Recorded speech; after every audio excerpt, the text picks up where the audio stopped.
Hey everybody, this is Peter with Cooking with Peter. Today I'm going to show you how to make one of the most simple breads you can ever make.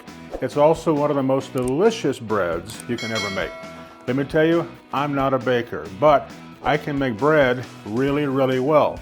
You don't need a machine, you don't need a mixer. All you need is a bowl, some ingredients, a spatula, a whisk, and a Dutch oven, and you're going to be good to go. The bread I'm going to be making today is called triple olive bread. Now, why would I call it triple olive bread? Hang with me and find out.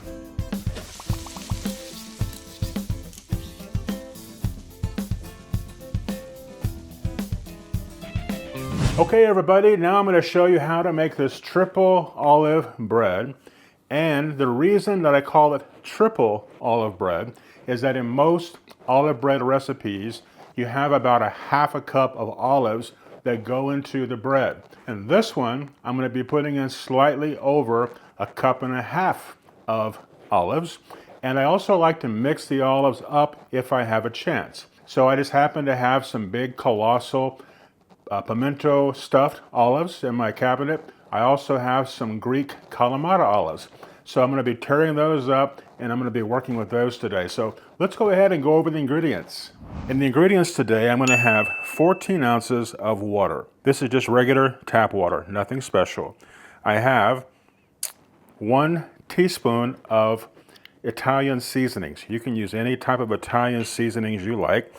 I just happen to use this one that I picked up at Sam's Club. Use whatever you like, it doesn't matter. Here we have a teaspoon of lemon pepper. Be careful with the lemon pepper because it has some salt. So only 1 teaspoon of that. And then I have 1 teaspoon of salt. Now in most bread recipes, you're going to see that they have 1.5 teaspoons of salt. I don't recommend that with this recipe because the lemon pepper seasoning has some salt and also the olives have some salt. So let's back off the salt just a little bit and just put in 1 teaspoon of salt. The other ingredients I'm going to be using is olives. Now, as I said, I have some green olives, some colossal green here. They are stuffed with pimentos, as you can see. And then I have some Kalamata. What I like to do is I like to leave the olives pretty chunky. So as opposed to cutting the olives, I just tear the olives like this. And that makes it really, really easy to keep the olives kind of chunky. Now, some people are going to buy canned olives.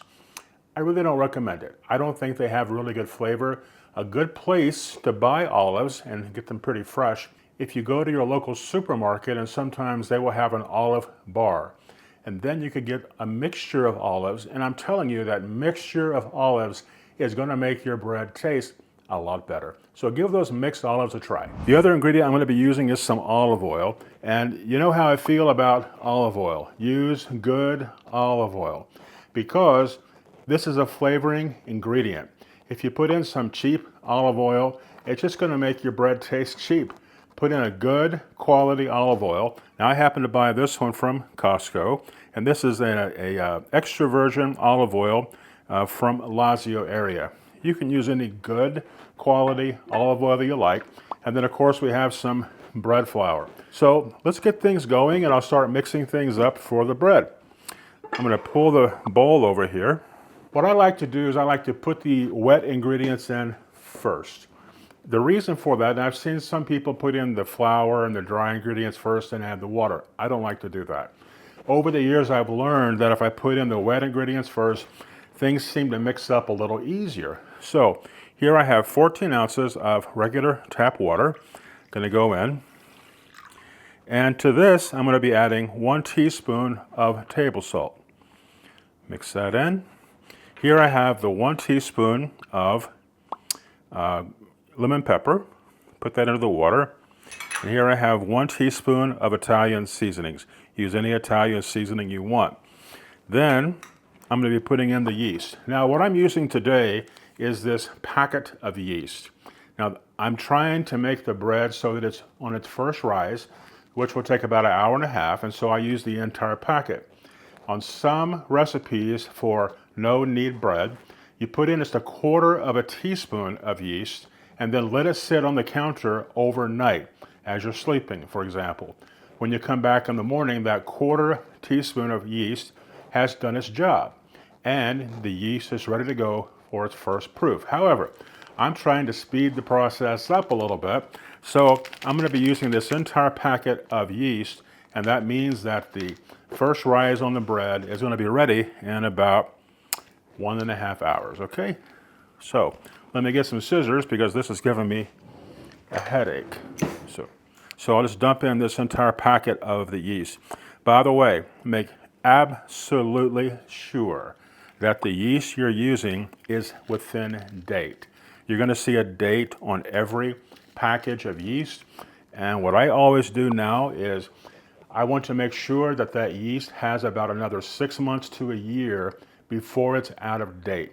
I find that the yeast dies way before the date on that package says that it will. So I try to go 6 months to a year, and I always look at the packet when I'm at the grocery store checking out the yeast. All right? So now we just want to mix these up all together using the whisk. I'm going to be putting in our oil, olive oil, about 1 tablespoon. I'm not measuring it. It doesn't require a measurement, but about 1 tablespoon of good quality olive oil. You hear me harp on that a lot. Good quality olive oil. It's really important because it's a flavor ingredient, so use good stuff.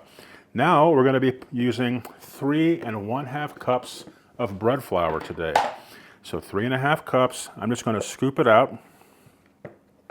I just use what I call the scoop and shake method.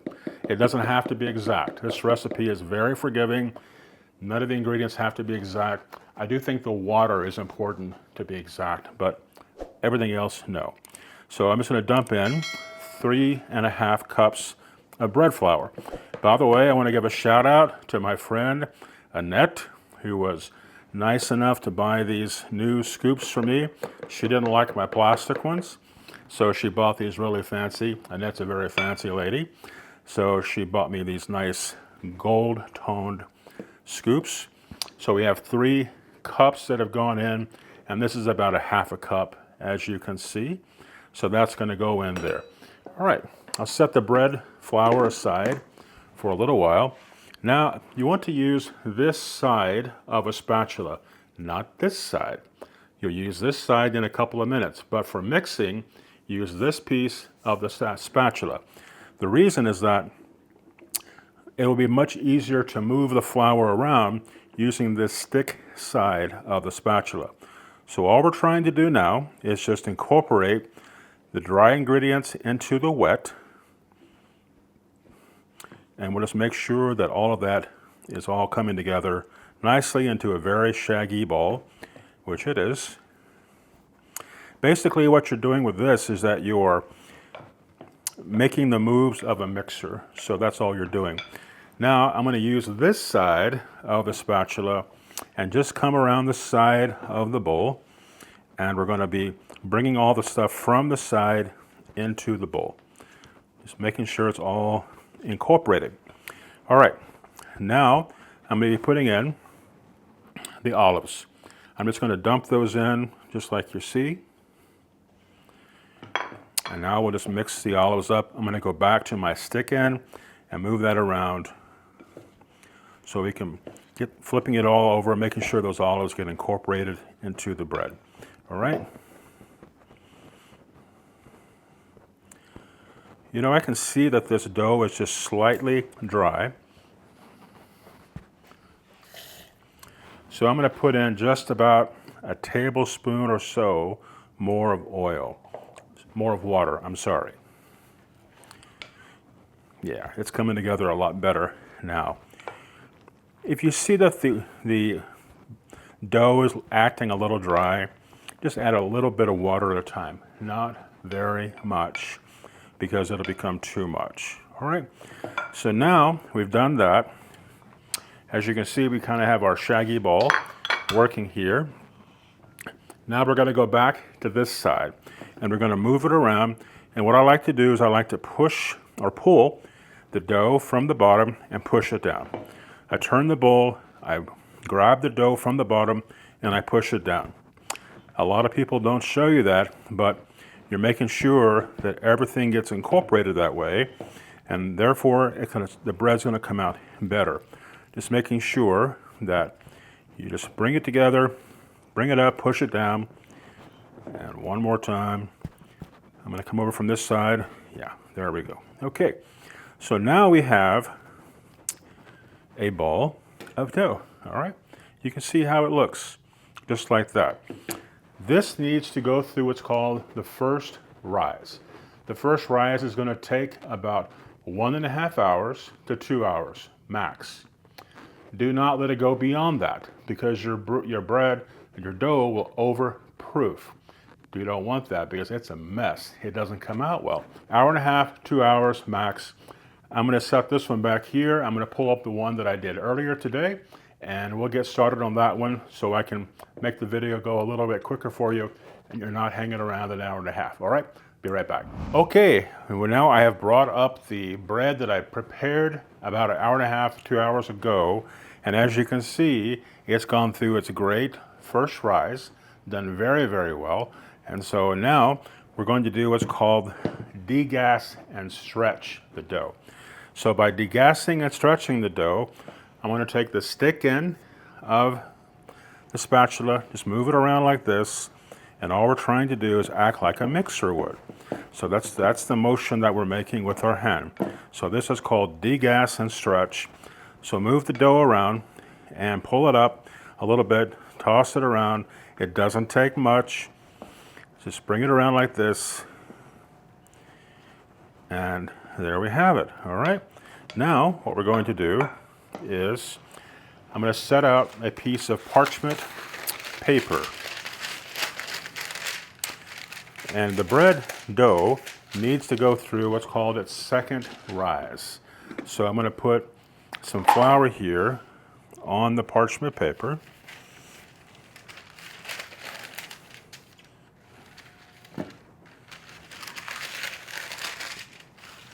I'm going to move that around a little. Now I'm going to put some flour on the bread. You can see here that I've done that. Just a little flour on the bread dough. And now I'm going to dump this out onto the parchment paper. Came out very nicely. All right, now we want to flour the dough just a little bit. It's going to be very sticky. This is a very high hydration dough. That means it has a lot of water. So it's going to be very sticky. So just come into the bottom like this, pull it up as you're seeing me do, and then just keep adding a little flour. This is also one of the reasons why getting exact measurements on flour when you're making the bread is not terribly important, because as we go along, we're adding a little more flour at the end. So now we're just going to take the bread dough. I'm going to tuck it in under each other, just like you see me doing. Tuck it in. We're just trying to make a ball, all right? Just keep tucking it in, just like that. And you can see how beautiful these olives are in the dough. It is an absolutely delicious bread. This is one of my most requested breads from all of my friends. Now, the dough needs to go through its second proof. So with that, I'm going to do two things. I've already turned the oven on to 450 degrees. I have my Dutch oven here, and my Dutch oven now needs to go into the oven so it too can become hot up to 450 degrees. The Dutch oven is going to become an oven within the oven, and that's what's going to give this bread a beautiful crusty exterior when it's finished. Okay, so I'm going to put the Dutch oven in the oven that's already heating up. I'm going to wash my hands, get all this dough off here. I'm going to wash the bowl and come back and show you just in a minute what I'm going to do with the dough in the bowl to give it that nice round shape that I want when I put it into the Dutch oven in just a little while. So let me go wash my hands, put this in the Dutch oven, be right back. Okay, now I have put the Dutch oven in the regular oven. I have cleaned out the bowl and washed my hands. So now I'm going to go on to the next steps for you. And what we're going to do is we're going to use this clean bowl as the device that's going to help us retain the shape of this bread dough. We want it to be round, so that's what I'm going to be doing. I'm using the parchment paper just to lift up the dough and to put it right here in the bowl. All right, you don't have to trim this paper like you're seeing here. You don't have to trim off anything at all. You will later, but right now we're using that as a sling, basically, whenever we're going to pick up the dough and put it into the hot Dutch oven. All right, now I'm just going to keep this dough in the round bowl and then cover it up to keep it a little more warm, keep the draft from getting in there, I guess. This is going to go through its second stage, called a second proof. This will take about 30 minutes, and it's the same length of time that it's going to take that oven to heat up to 450 and the Dutch oven to heat up to 450. So right now I'll be back in about 30 minutes and we will continue on making this super delicious triple olive bread. We'll be right back. Okay everybody, we're now ready to go on to our next step, and so I'm going to be taking out the Dutch oven out of the very hot oven. They've been in there for about half an hour or so. So let me get that Dutch oven out, and whenever you take the Dutch oven out, be sure that you use pot holders because it is going to be scorching hot. So let me get that out, be right back. Okay, you can see that I have the Dutch oven out. I also have set this on two of these metal items that you can set your pots on that are very hot. I've also got the big one here and I have a small one. I don't know if you can see that, but it's right over here, big and small. And so I have that set up, and be sure to use a pot holder whenever taking the lid off because it is super hot. Okay, so I'll set that over here. I don't want to set that right on the granite because it has a tendency to pop the granite, and that would be bad. All right, now you can see that the dough has come up on its second rising. It's ready to go. I'm going to be using this parchment paper as my lift for the bread dough. I'm going to set it right in here, just like that. The bowl helped keep the shape, the round shape of the dough. If you don't use a bowl like this, what can happen is that the bread dough, because it is such hydration, or high hydration, it can flatten out, and then you have just kind of a glob of bread dough there. That's why I like to use the bowl to keep that round shape. All right, let me push this aside and carefully pull this over. I'm going to be using scissors, and I'm going to be just making some slits into the bread dough, and that's going to let the steam escape a little bit. All right, again, we're ready to go. Be sure to use the pot holder to pick up the lid and put that back onto here. Now the lid is on place on the Dutch oven, and we're going to put the bread dough, the Dutch oven, back into the very hot oven, and it's going to be there for about half an hour. We're going to come back and check it, take the lid off, and let it go for maybe 5 or 10 more minutes, and then we will wrap this up. So I'm going to slide this into the oven, and I'll be right back. All right, again, I cannot emphasize enough, use pot holders whenever you're taking the lid off, and let's take a look and see where we are. Well, that's looking very good, as you can tell here, but I want it to get a little darker. So I'm going to put it back in the oven for about 10 to 15 minutes is all, just to give us some more color so it can get in there and get a little more dark brown. That's really kind of what I'm after, is a darker brown. But it smells fantastic here in the house. It smells like olives cooking and just the bread. It's just an amazing, amazing smell. So I'll put this back in the oven and I'll be back and we'll wrap this up in just a few minutes. My God, it is perfect again.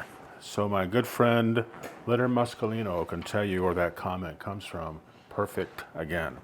And for some of you who were watching Martha Stewart years ago, you know exactly where it comes from. She would always end her show by saying, perfect again. This bread is perfect again as well. It's always a chore to get these loaves of bread out, so fair warning. But there we go. Look how beautiful that bread turned out. Beautiful color on that, and it just looks amazing.